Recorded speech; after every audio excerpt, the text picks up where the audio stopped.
Don't forget to pray. But don't be ashamed to pray.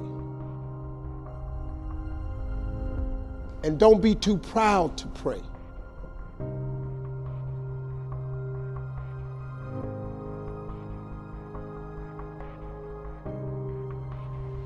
Listen to me.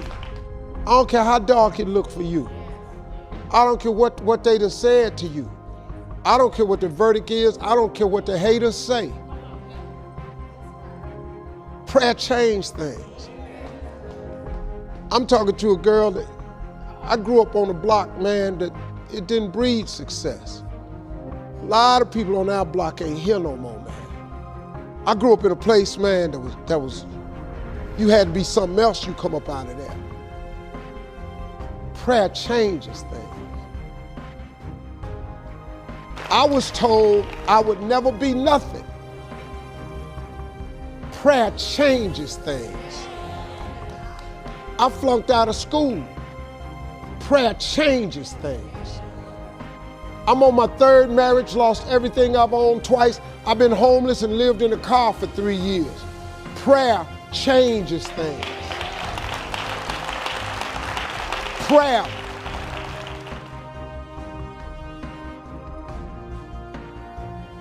The cool thing about prayer is the one thing that's available to everybody at any given time. Do you know that God ain't ever too busy for you? You know that God actually knows who you are? Do you know that God actually created you to converse with him? Do you know that God would actually love to hear from you? You're not gonna make it without God. If you've tried it so far, tell me how that's working out for you. It sucked, don't it? You need God. Don't you think I got here without him. I've needed him every step of the way. If it wasn't for God, I wouldn't even be standing here today. I'm telling you right now, you need God.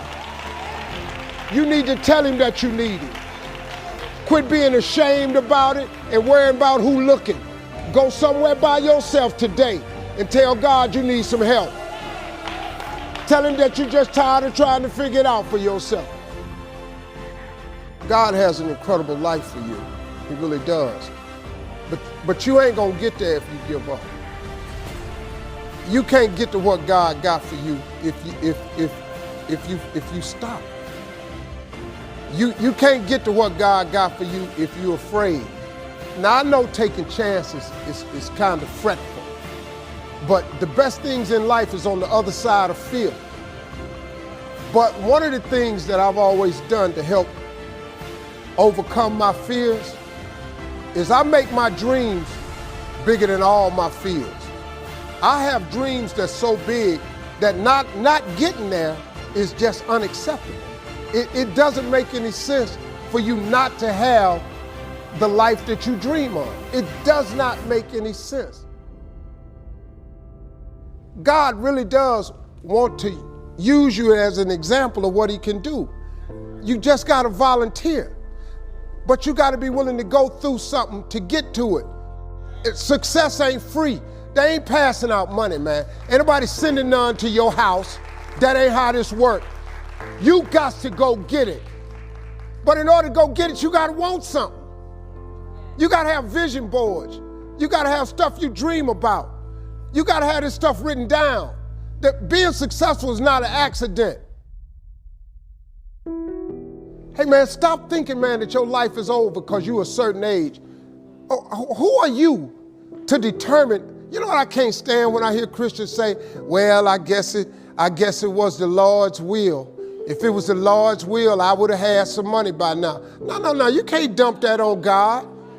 God's will is that you prosper. That's his will.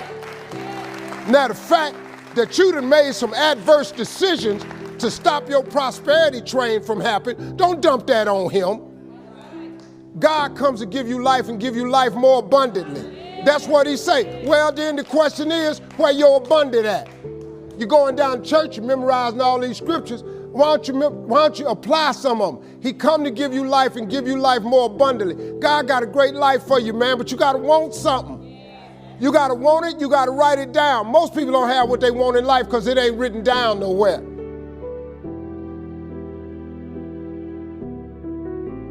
This ain't no philosophy. This a fact. What you waiting on? Write it down. Put some faith on it. And then get ready to go to work. Sit up and you can believe in God all you want, but if you don't work, man, it ain't gonna happen. Because he told you that though. He said faith without works is dead. I'm just asking you, man, to try something new. If you've tried everything, it ain't worked for you. I'm just asking you, just try writing it down. Just try writing it down. Go home and read Habakkuk 2:2 and see if you don't get the feeling he talking to you. After you write it down, I want you to put some faith on it. When you put some faith on it, I want you to work for it. I want you to believe in your heart that you will have it. Now, you might not want this life. You might not want what it takes to get here. But if you want this life, you got to put in your work. You got to put it in. You got to stay prayerful. You got to never give up. You got to talk to God every day. Now, if that ain't what you want to do, then good luck. You keep doing what you've been doing, you're going to keep getting what you've been doing. All I ever asked God for was to let me eat. Let me sit at the table with the big boys. Take me from this homelessness that I'm in and fill my coffers with spoils. You know how much I have today? I have more than I ever thought I'd ever have. I got more. God done gave me more than I asked for because he got this thing he has called grace. Grace is, I wish I could buy it. You know, I wish I could buy grace, man. I was playing golf with an old guy that owns the Mayo Clinics. The Mayo Clinics, you know how much money you got to have to own all of them? I'm playing golf with this guy and he taught me something. He said, Steve, listen to this. You seem like a spiritual guy. I want to share something with you. He said, justice is when you get what you deserve. Mercy is when you don't get what you deserve. He said, but grace is different from both of them. Grace is when you get what you don't deserve. Do you understand that? God has this thing that he passes out called grace. You ever heard old people say, all I want is a little more grace? Because guess what? He passes it out and he gives you things you don't deserve. I do not deserve this life I have. I'm just telling you flat out. The money I make, where I live, what I drive, how I travel, how I vacation, I don't deserve it. I work really hard, but I really don't deserve all this. I don't. I'm telling you flat out, I don't deserve it. But he gave me grace. He let me survive homelessness. He brought me from dark, man. I've been out, y'all don't know. I've been in it, man. I'm so grateful that God let me have this life he gave me that I don't even know what to do. Do you know when I was homeless, I told God every day, if you let me make it, when I get there, I'm gonna tell everybody it was you. Well, guess what? I'm telling you that it was him. I have no education. I ain't got a degree of any kind.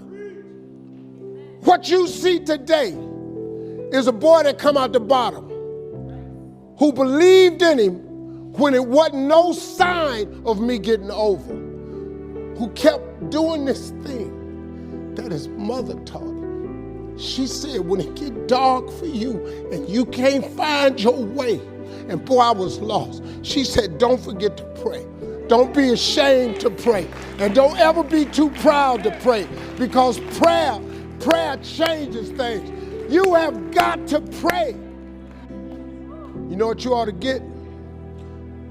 You ought to create your relationship with God. Because if you do that, he gonna put some grace on you. And he gonna give you some things you don't deserve. Then you won't need no education. You won't need to go and complete the program no more. You ain't got to go over here and ask nobody will they hire you. God takes you to places that you never ever thought you go. I never saw myself here, but that God I serve, he saw me here and he put me here. Now all I'm doing right now is telling you that with God you can make it. I don't know why he had you come to this show. I don't know why I'm telling it to you like this today. But if you ain't ever tried God, listen to me. You should try him. Because he's very available to you right now. He don't love me no more than he love you. If God can pick me up, and you have no idea who you're really looking at. You don't know what I've done. If God can change me, he changed anybody in this room. God is good, man.